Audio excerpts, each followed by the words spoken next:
हमें ये बता दिया गया है कि आरक्षण को लेकर कि आरक्षण को ही ना गरीबी हटाओ उन्मूलन कार्यक्रम चल रहा है। ये पूरे देश के अंदर ऐसा मैसेज दिया जा रहा है कि आर्थिक आधार पर पूरे देश के अंदर आरक्षण को लेकर ये दिमाग में बिठाया जा रहा है कि आरक्षण से ये लोग पता नहीं कितना आगे पहुंच चुके हैं, कितना आगे बढ़ चुके हैं। लेकिन अभी आंकड़े आपके सामने पेश किए गए और पूरे देश के आंकड़े आपके सामने हैं। आरक्षण हमारा प्रतिनिधित्व का मामला है, लेकिन प्रतिनिधित्व के मामले पर आप ये देखिए हमारा प्रतिनिधित्व है कहां पर, जहां पर आज हम लोगों ने आरक्षण बचाओ आंदोलन की शुरुआत कर रहे हैं कि आरक्षण बचाओ आंदोलन। तो ऐसा क्यों करना पड़ रहा है? वो जो लोग आरक्षण हटाओ कार्यक्रम चला रहे हैं इस देश के अंदर, क्या वो जानते हैं कि इस देश के अंदर दलितों की स्थिति क्या है? क्या वो जानते हैं कि दलितों के साथ कितना अत्याचार, कितना भेदभाव अभी वर्तमान में चल रहा है? क्या वो जानते हैं कि इस देश के अंदर कितने बड़े पैमाने पर आंकड़े जो दलितों के खिलाफ है? आरक्षण अभी 50, 70 साल, 80 साल की आजादी के अंदर तमाम लोगों के एक पेट में दर्द सा उठ गया है कि ये लोगों ने पता नहीं क्या कर दिया है। शहरों को आप लोग देख रहे हैं कि गांवों की स्थिति आज भी दलित चप्पल पहन के नहीं निकल सकता, ऐसी स्थिति बड़े पैमाने पर दिखाई दे रही है। और आरक्षण को लेकर, आरक्षण हटाओ को लेकर कार्यक्रम बन गया। लेकिन इस देश के अंदर जो लोग पेज बन रहे हैं, जैसे सीजेपी के तर्ज पर यह पेज बना कि आरक्षण हटाओ, उनको लगा कि इसी तर्ज पर लोग इकट्ठा हो जाएंगे। उनको लगा इसी तर्ज पर, चाहे वो संघ हो, चाहे बीजेपी हो, चाहे आरएसएस, उनको लगता है कि इसी तर्ज पर हम लोग लोगों को इकट्ठा कर कि हम लोग एक बड़ी मूवमेंट खड़ी कर देंगे। जैसे आप देख रहे हैं कि 24 घंटे के अंदर 5.8 मिलियन के आसपास जो है मतलब सब्सक्राइबर हो चुके हैं। लेकिन मैं सब मानता हूं कि आंकड़े सारे के सारे एक तरीके से देश को मोबिलाइज करने के लिए देश को फर्जी आंकड़े दिखाए जा रहे हैं, ताकि जिस कारण से देश के अंदर एक मतलब ऐसी स्थिति पैदा हो कि लोग आंदोलन के लिए आए। लेकिन मैं आपके इस प्रेस वार्ता के माध्यम से बोलना चाहता हूं कि उन तमाम लोगों को इस देश के उन तमाम आंकड़े देखने पड़ेंगे जो आरक्षण हटाओ के लिए आंदोलन करने की तैयारी कर रहे हैं। उनको सबसे पहले उस आंकड़ों पर नजर मारनी पड़ेगी कि जहां पर दलितों की स्थिति क्या है। आज भी दलितों की स्थिति इस देश के अंदर यह है कि वो पानी नहीं पी सकता।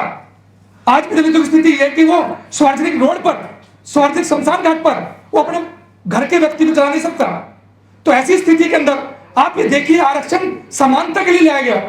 आरक्षण समानता के लिए होगा। आपने देखा होगा, मैं आपको एग्जांपल देता हूं।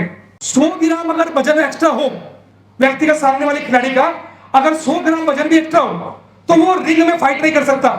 उसको बोल देते हैं कि अनक्वालिफाई है, कि भाई इनकी समानता मैच नहीं हो पा रही, अगर ये लड़ेंगे तो दूसरे व्यक्ति के साथ अनजस्टिस होगा।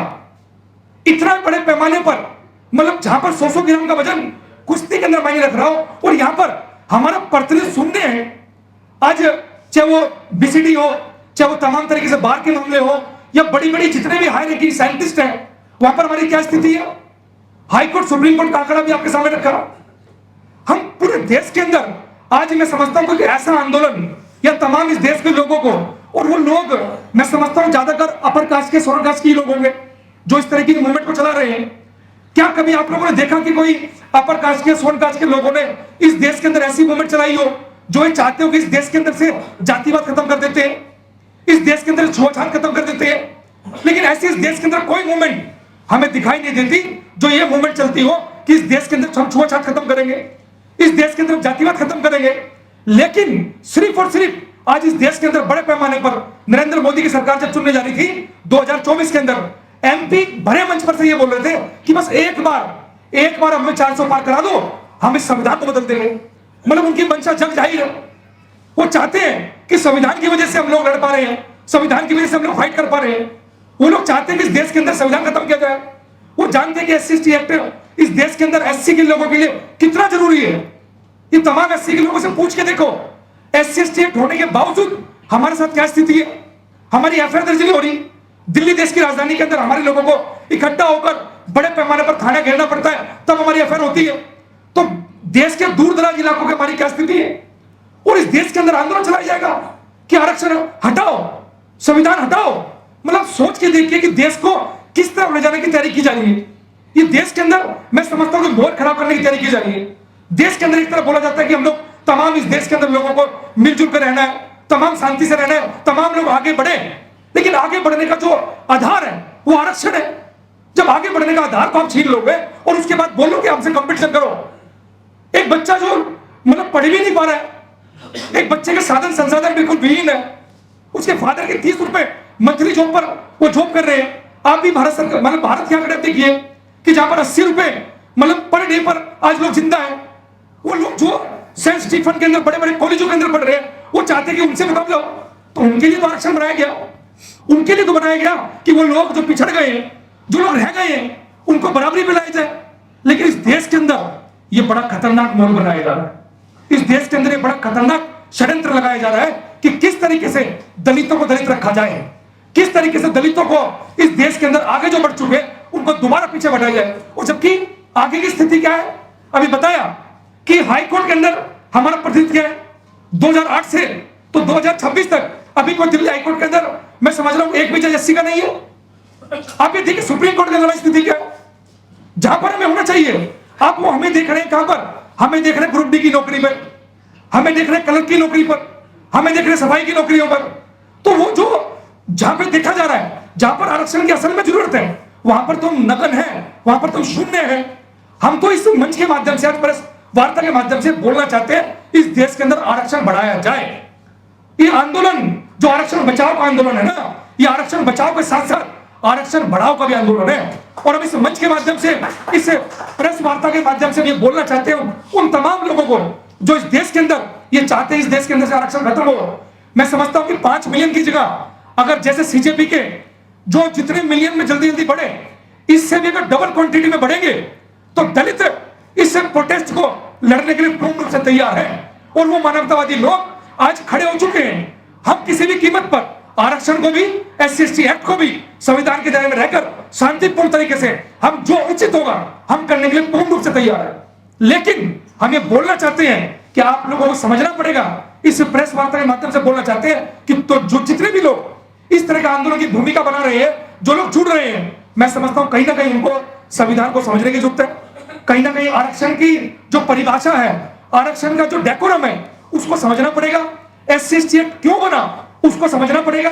तब जाकर मैं समझता हूं कि जब वो लोग समझ जाएंगे, एक मोब है, उस मोब को मोबिलाइज किया जा रहा है दलितों के खिलाफ। और बड़े पैमाने पर मैं आप देख ही रहे हैं कि बड़े पैमाने पर दलितों को लेकर समय समय पर ऐसी न्यूज, ऐसा सिस्टम लगातार निकल रहा है जिसमें दलितों को डाउन करने का मामला चल रहा है। अरे आज भी 70-80 साल की आजादी के बाद आप ये सोचिए, आईपीएस अधिकारी को, जैसे बताया, आईपीएस अधिकारी को 100 पुलिस वाले साथ रखने पड़ते हो तब बरात निकलती हो। घोड़ी पे चढ़ने पर, मूंछ रखने पर, भैंस पालने पर आज की बड़ी पिटाई चल रही हो और उसको बोला जा रहा है कि आरक्षण खत्म कर दिया जाए। मैं समझता हूं कि अभी नरेंद्र मोदी की तमाम सरकारें या तमाम भाजपा, तमाम कांग्रेस, जितनी सरकारें रही, वो दलितों को, अभी भी नरेंद्र मोदी जी ने हमारे पैर धोए दलितों के, कि दलितों के पैर धोए। वो बोल रहे हैं कि दलितों को मत मारो, मुझे गोली मार दो भाई। नरेंद्र मोदी जी बोल रहे हैं, क्यों बोल रहे हैं? क्योंकि वो जानते हैं दलितों पर अत्याचार चल रहा है। और वही लोग जो इस देश के अंदर एक पेज बनाकर मोबिलाइज कर मैं समझता हूं सरकार को भी इसके अंदर इंटरफेयर करना चाहिए। और सरकार को ऐसे लोगों पर जो इस तरह के संविधान के खिलाफ इस देश के अंदर आरक्षण की मुहिम पैदा करने जा रहे हैं, कि आरक्षण के खिलाफ जो मुहिम पैदा करने जा रहे हैं, मैं समझता हूं सरकार को भी इस तरफ सोचकर ऐसे लोगों को पेज का बायकॉट करना चाहिए। अभी अगर सही दृष्टि में सरकार के खिलाफ कोई मामला बनता है तो सरकार मीडिया के माध्यम से उसको बैन कर देती है, सरकार उनके मतलब ट्विटर अकाउंट को उड़ा दिया जाता है। तो ऐसे ही मैं समझता हूं कि ऐसे पेजों को अब उड़ाने की जरूरत है, ऐसे पेजों को हटाने की जरूरत है जो संविधान के खिलाफ और तमाम तरह के आरक्षण के खिलाफ, SC के खिलाफ ये मुहिम इस देश के अंदर बनाने की तैयारी कर रहे हैं। और हम इस देश, इस प्रेस वार्ता के माध्यम से उनको और तमाम लोगों में बोलना चाहते हैं कि दलित किसी प्रकार से भी अपने हक अधिकार को छीनने कतई नहीं देगा, हम उसके लिए तैयार हैं।